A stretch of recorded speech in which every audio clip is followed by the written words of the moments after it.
compléter le cours sur les logiciels indispensables. Donc on l'a mis un petit peu à part celui-là, c'est l'installation d'un antivirus. Alors, si vous n'avez pas d'antivirus dans votre ordinateur à partir du moment où il est sous Windows 7, voire Windows Vista et Windows 8, ne paniquez pas, normalement Microsoft a activé un logiciel qu'il appelle Windows Defender ou anciennement Windows Microsoft Essential Security qui protège votre ordinateur et qui marche très bien, hein, c'est pas le meilleur mais c'est pas le pire non plus. Malgré tout, on a un logiciel d'une société qui s'appelle Avast, c'est des Tchèques, qui est leader depuis de nombreuses années sur l'internet, sur la sécurité sur internet. Alors c'est pas le meilleur, le top du top c'est Kaspersky, le logiciel antivirus russe. Donc c'est plutôt au monde professionnel que vous le trouverez celui-là. Mais on va dire pour le grand public, Avast est un excellent antivirus. Donc on va aller le télécharger. Alors on va cliquer sur notre navigateur.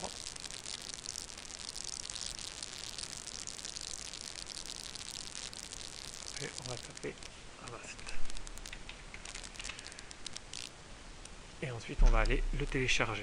Alors il est vraiment très bien parce qu'il s'enrichit constamment de nouvelles fonctionnalités. Donc là vous allez voir que, alors vous récupérez la version gratuite, hein, téléchargement gratuit. Donc il vous renvoie sur 01net, téléchargement gratuit, voilà, et Avast va arriver. Vous cliquez dessus.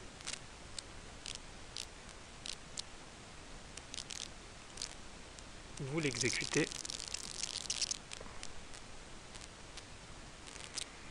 Et le processus d'installation va démarrer. Alors on prend une installation. Alors il vous propose d'installer Dropbox en même temps. Moi j'en veux pas. Personnaliser. Il n'y a rien de bien méchant. Oui. Vous prenez tous les composants. Continuez.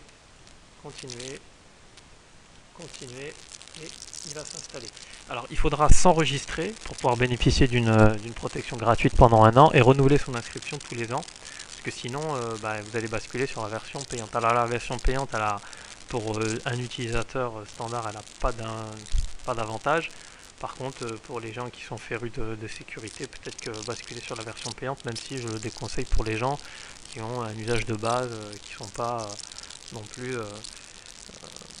Enfin voilà quoi, la sécurité c'est bien d'en avoir, il ne faut pas non plus que ça devienne une obsession. À partir du moment où on a un antivirus et qu'on fait attention à son ordinateur, normalement on n'a pas de problème. Hein. Si on est, bien sûr, sauf si on va sur des sites de téléchargement illégaux, ce genre de choses, ça effectivement ça va perturber fortement votre ordinateur. Donc lorsqu'on installe Avast, a priori on n'a plus grand chose à faire. Il va plus ou moins se mettre à jour automatiquement, il va lancer il va surveiller ce qu'on appelle l'analyse heuristique, il va surveiller en temps réel votre ordinateur, mais il va falloir de temps en temps l'aider à aller faire ce qu'on appelle un nettoyage de bas niveau, c'est-à-dire un nettoyage avant que Windows démarre. Ensuite, il a la possibilité de vérifier la mise à jour de vos logiciels parce que c'est souvent une faille. Moi, c'est ce qu'il est en train de vous dire ici là de sécurité. Il est capable de faire ce qu'on appelle une sandbox, c'est-à-dire qu'il est capable d'exécuter un logiciel dans un environnement virtuel avant de l'exécuter réellement. Souvent, le code malicieux, entre guillemets, s'introduit dans l'ordinateur par cette faille. Avec Avast, c'est comblé. Donc c'est vraiment comment dire, c'est vraiment très bien. Il surveille le navigateur, c'est ce qu'il vous dit aussi ici, on va le voir, parce que le navigateur c'est quand même la porte d'entrée sur l'internet et donc une potentielle faille dans notre dans notre ordinateur. Donc c'est vraiment un antivirus complet, gratuit, plus ou moins simple, hein. Bon, c'est pas non plus enfantin à utiliser, mais c'est pas compliqué. Donc c'est vraiment celui que je recommande fortement. D'ailleurs, c'est pas pour rien qu'il a 220 millions d'utilisateurs et 25 ans d'expérience. Hein. Et il ment pas quand il dit ça, hein. C'est pas de la publicité mensongère. Donc on arrive au bout du processus d'installation. Voilà, ça y est.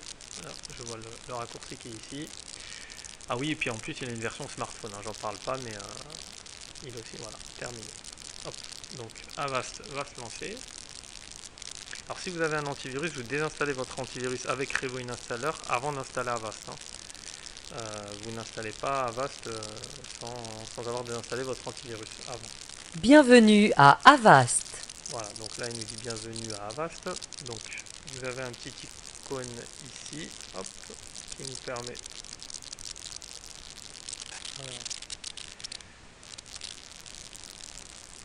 Voilà, il se lance. Donc là, il va analyse du démarrage, il va commencer à scanner un petit peu l'ordinateur.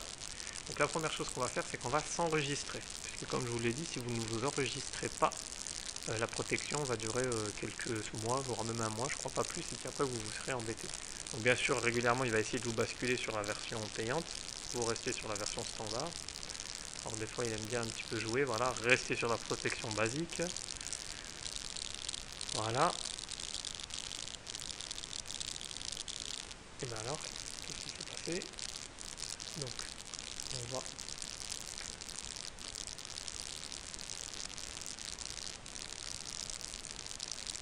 compte.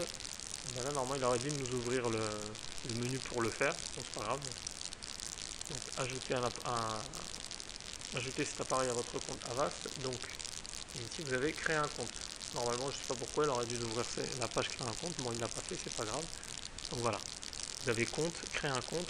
Donc là, on va taper un mail.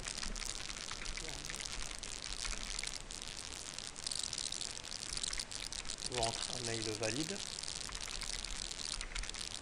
Même si je pense que même si vous mettez un mail fictif, ça marche, hein, mais bon. J'ai pas de souvenir d'avoir reçu de la pub de Avast outre mesure. Vous tapez un mot de passe.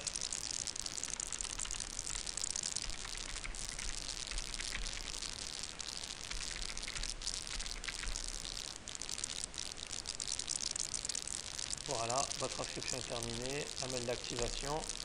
Donc si, à l'époque, je ne sais plus, même si les mails. Donc vous rentrez bien un mail valide. Hein. On va aller sur la boîte mail.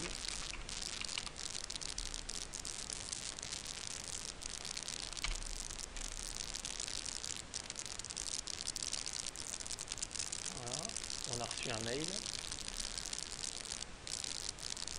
On valide son inscription.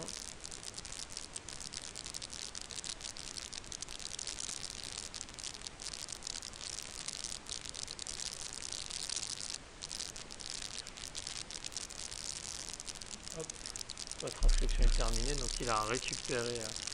Voilà, et donc là normalement on a une protection.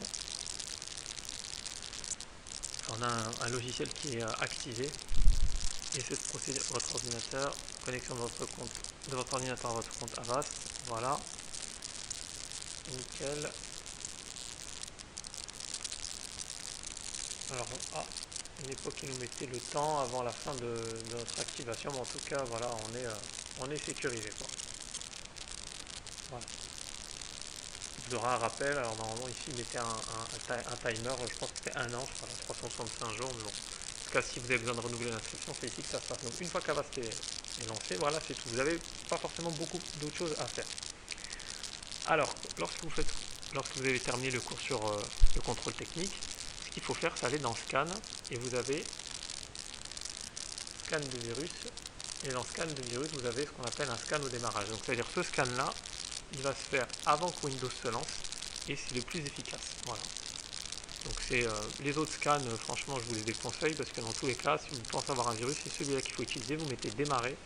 À partir de là, ça va redémarrer l'ordinateur. Et avant que Windows se lance, vous allez avoir un menu assez basique de Avast qui va vous dire, voilà, je suis en train de lancer un scan. S'il détecte un virus, il va vous dire quoi faire, c'est-à-dire le supprimer, l'ignorer, vous supprimez. Je crois qu'il y a un bouton, je crois que c'est la touche 2, qui veut dire supprimer, répéter cette opération. C'est-à-dire que s'il voit, ça peut arriver 40 virus, il ne va pas bloquer en attendant la réponse. Vous lui dites qu'à chaque fois qu'il rencontre un virus, vous regardez la liste de choix, vous dites supprimer le virus à chaque fois. À chaque fois que tu rencontres un virus, tu le supprimes. Voilà. Donc ça, c'est un scan à faire une fois tous les entre 1 et 3 mois maximum. Dans les outils, vous avez ce qu'on appelle ici le nettoyage du navigateur. Donc là, il va aller nettoyer le navigateur on va dire des choses qui peuvent être malicieuses. On a beaucoup de problèmes dans les navigateurs, notamment des pages par défaut, ce genre de choses. Donc là, il est capable de le faire sur les trois. Voilà, de vous réinitialiser les paramètres et de vous permettre de vraiment de choisir quel moteur de recherche vous voulez affecter à votre navigateur. C'est ce que je viens de faire. Pour Google Chrome, souvent vous avez des sites qui vous mettent leur propre moteur de recherche qui est en vérité pas terrible du tout, voire même une arnaque carrément. Donc c'est bien, on peut contrôler vraiment son navigateur ici. ces 3 navigateurs, Internet Explorer. Le scan est terminé. Voilà. Hop. Bon, le scan de démarrage est terminé. Impeccable, on peut le fermer. Donc, hop, pardon. Donc, on revient sur les outils. Donc, on a vu le nettoyage du navigateur. Alors, VPN Secure Line, bon, ça c'est un peu technique, on passe. Assistance à distance aussi, c'est pour pouvoir prendre le contrôle à distance d'un ordinateur. Alors, la sandbox, c'est ce que je vous disais tout à l'heure. De toute façon, elle n'est pas activée, c'est vraiment pour les gens qui veulent aller vraiment plus loin dans la sécurité. Safe Zone, pareil, pare-feu, pareil. De toute façon, ça, ce sont des options qui sont présentes dans la version payante, mais qui ne sont pas du tout nécessaires pour la version gratuite. Quand on s'arrête 2 secondes sous scan, on a scan de virus, scan de logiciel obsolète, scan de menace.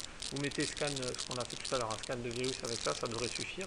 Le scan de logiciel obsolète, ça vous permet de vérifier, là par contre c'est intéressant, les logiciels qui doivent être mis à jour sur votre ordinateur. Voilà. Donc vous pouvez même activer les mises à jour automatiques, et comme ça, vous avez même plus besoin. Alors, pardon, c'est une option payante, donc il faut le faire à la main. Activer la mise à jour, voilà, hop. Pardon. Vous la mettez, il est en train de le faire. En tout cas, il vous signale les logiciels à mettre à jour, et du coup, vous voyez, c'est une faille, donc c'est intéressant. Scan des menaces réseau, voilà, ça vous permet de vérifier que rien sur votre réseau présente des failles. Donc, pour faire clair, hein, vous utilisez, si vous faites scan de virus, scan au démarrage, et scan de logiciels obsolètes, ça vous permet de vérifier les logiciels à mettre à jour, et c'est très bien, vous mettez, voilà, activer les mises à jour automatiques, voilà.